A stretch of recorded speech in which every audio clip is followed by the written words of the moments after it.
ও বান্দা, এমন কোন নিয়ামত নাই যে নিয়ামত তুমি অস্বীকার করবা।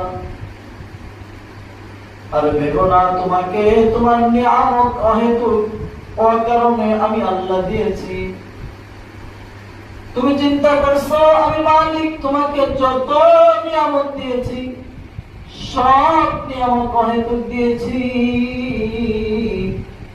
আরে না না না, আম হাসিবতুম আন্নামা খালাকনাকুম আবাসা ওয়া আন্নাকুম ইলাইনা লা তুরজাউন। আমি আল্লাহ তোমাকে অহেতুক বানাইনি, যত নিয়ামত দিয়েছি অহেতুক কোন জিনিস দিই। তুমি যা দেখো যা না দেখো সবকিছু তোমার জন্য নিয়ামত।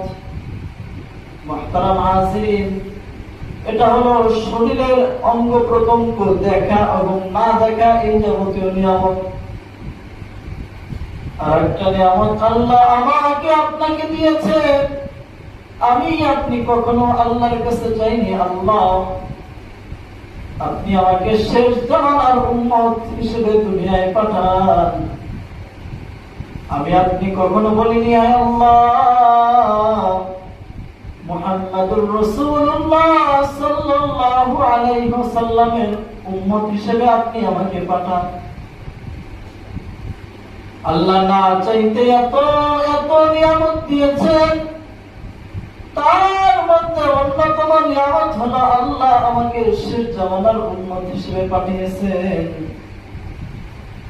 হায়রে, এই জামানার উম্মত হওয়ার জন্য অনেক পয়গম্বররা তো আল্লাহর কাছে সুপারিশ করেছে,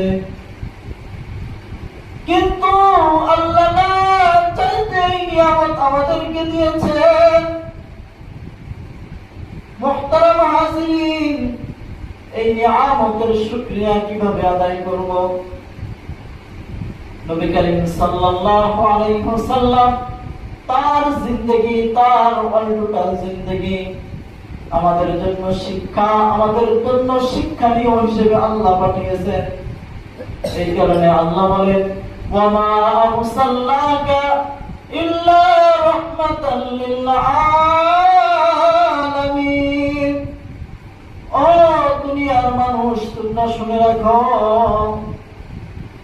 আমার হাবিব পয়গম্বর পুরো জাহানের জন্য, পুরো বিশ্বের জন্য, তোমাদের সকলের জন্য আমি আমার হাবিবকে রহমত স্বরূপ দুনিয়ায় পাঠিয়েছি।